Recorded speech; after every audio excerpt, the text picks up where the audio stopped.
mafia pajak dan juga mafia hukum. Ya, karena setelah vonis dibacakan, Gayus bahkan menuding Satgas lain memanfaatkan dirinya untuk kepentingan politis tertentu. Ya, sementara itu pengacara Gayus, Adnan Buyung Nasution, mengatakan institusi Polri, Kejaksaan dan juga Satgas ikut bermain dalam kasus Gayus. Ya, pasti pertanyaan besarnya sekarang jadi siapa sebenarnya mafia pajak dan mafia hukum itu? Ya. Betulkah negara kita juga jadi bagian dari mafia-mafiaan seperti yang dituduhkan oleh anggota Indonesian Police Watch ini? Ya, dan untuk membahas masalah tersebut kami sudah ada 3 narasumber yang bergabung bersama kami, yaitu pengamat kepolisian Bambang Widodo Umar. Selamat pagi Pak Bambang. Ada juga dari ICW, Bung Emerson Junto, dan juga dari pengamat politik Bapak Ikrar Nusa Bakti. Selamat pagi Bapak. Selamat pagi. Ya. Selamat pagi. Mungkin kalau kemarin kita lihat hasil jumpa pers Gayus dan pengacaranya, kita lihat ada fakta yang berbalik ya, yang tadinya kita opini publik semuanya diarahkan bahwa memang hanya 3 pemain besar perusahaan utama nih yang memberikan, yang jadi sumber dana dari Gayus, itu semuanya dari keluarga Bakri. Ya. Tapi kemarin tiba-tiba perhatian kita ke Satgas, seperti ada yang dibalik di sini. Nah mungkin kalau bapak-bapak sekalian melihatnya bagaimana? Siapa dulu yang mau jawab nih? Mungkin Pak Ikrar dulu? Boleh. Jadi begini ya, kita juga tidak tahu ya siapa yang bermain dan kemudian siapa yang menjadi target gitu kan. Ya. Termasuk juga Bang Buyung juga ya. Saya juga mendengarkan tadi sambil nyetir ke sini, mendengarkan BBC London ya. Pernyataan-pernyataan Bang Buyung juga aneh juga ya. Anehnya itu maksud saya, kalau dia memang ingin membongkar atau dia itu menjadi penasihat hukum Gayus Tambunan itu ingin membongkar mafia pajak ya, kenapa nggak dia juga berusaha untuk melakukan hal itu? Karena kan dia juga punya peran di situ sebagai orang yang juga menjadi orang nomor 1 di dalam tim penasihat hukum itu, harusnya dia. Maksud Pak Ikrar, Bang Buyung kurang berbuat banyak dalam hal mengungkap mafia pajak. Kalau buat saya ya. Jadi jangan kemudian pernyataan-pernyataan itu cuma dilakukan di luar pengadilan ya, seperti pernyataan terhadap pers dan sebagainya ya. Tapi bagaimana dengan yang peran yang seharusnya juga dilakukan di pengadilan itu sendiri kalau memang kita ingin membongkar kebenaran ya. Dan kemudian mungkin ada benarnya juga ya tuduhan-tuduhan Gayus atau apa ya. Tapi saya juga melihat ya, baik penasihat hukum Gayus, baik penasihat hukum istrinya, itu memang kelihatannya ingin mengalihkan itu ke persoalan Satgas ya.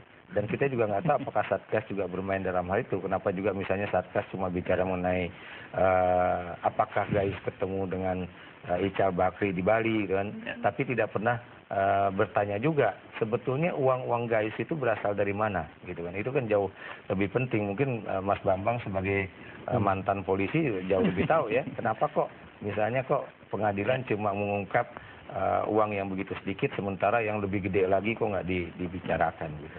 Kalau Mas Bambang sendiri, Pak Bambang masih percaya dengan institusi polisian atau sebaiknya kasus Gayus ini udah KPK aja yang masuk gitu untuk menuntaskan ini? Iya begini nih, saya ini setengah-setengah percaya gitu, setengah-setengah ya. Mengapa demikian? Saya bertitik tolak karena saya bekas polisi. Ya. Dulu polisi itu juga pernah melakukan rekayasa seperti itu pada kasus-kasus yang menonjol, yang meledak, yang dalam arti nasional menjadi perhatian. Kasus Sum Kuning. Sum Kuning itu seorang jabakul jamu. Dia diperkosa oleh anak-anak pejabat. Justru dia dituduh sebagai laporan palsu. Ini rame. Sengkon Karta juga begitu. Akhir-akhir ini juga gitu. Kasus Aan, kasus Prihatin, kasus Khairul. Ini kan dugaan-dugaan, bukan dugaan lagi, sudah divonis bebas. Apa artinya? Kemarin kita melihat Bibit Chandra juga begitu. Yang 25M belum dibongkar secara tuntas. Ini tuntas.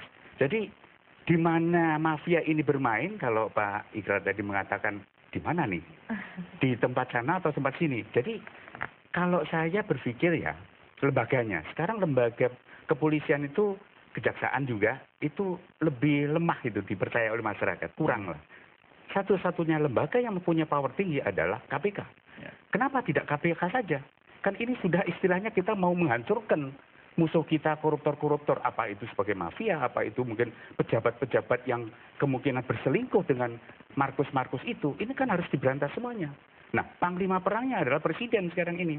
Bagaimana presiden memainkan alat-alatnya itu dan orang-orang pasukan yang ada di sini. Jangan wakil presiden yang perang dong. Oke, ini juga sepertinya Presidennya yang mengkritik perang. wakil presiden berarti ya. Kalau Mas Emerson melihatnya bagaimana? Kemarin itu kan masih berpusat di Satgas. Tadi instansi yang Pak Bambang sebutkan seperti kejaksaan, kepolisian, tidak ada itu kita yang peduli itu lagi. Sekarang semuanya kayaknya mengejar ke Satgas semuanya. Saya pikir kita perlu abaikan Mas, pernyataan Gayus pasca putusan itu. Kenapa? Kita khawatir ini jadi upaya pengalihan isu sesungguhnya gitu, bahwa sebenarnya dari kasus Gayus ini, Pak Gayus tadi sampaikan, belum terungkap kasus mafia hukum yang melibatkan pejabat tinggi di Mabes Polri, di Kejaksaan, kemudian juga perusahaan-perusahaan Gayus yang kasusnya diurus oleh Gayus juga belum tersentuh. Belum lagi misalnya kalau kita lihat Gayus ini kasus Gayus ini meninggalkan pekerjaan rumah. Ada 175 miliar kasusnya yang masih bolak-balik antara kepolisian dengan kejaksaan, ini juga belum beranjak sampai ke pengadilan. Nah, kita berharap bahwa perhatian publik tidak ke paspor palsu, pernyataan soal agen CIA dan sebagainya, tapi lebih fokus sebenarnya apa respon berikut, tindakan berikut setelah kasus ini. Karena kita punya keyakinan Gayus ini hanya pemain kecil gitu. Di sini menyatakan bahwa dia teri dalam hal ini. Artinya jangan sampai fokusnya adalah mengadili teri, menangkap teri, melepas kakap. Gitu. Itu menjadi penting. Gitu. Baik. Berarti kita ingin tahu bagaimana nih ya nanti kepolisian dan juga kejaksaan bisa membawa kasus yang 25M dan juga 70-an M sampai ke persidangan. Itu yang kita inginkan Itu akan kita bahas nanti setelah break dan kami akan kembali setelah jeda pariwara berikut ini. Tetaplah di Metro Pagi.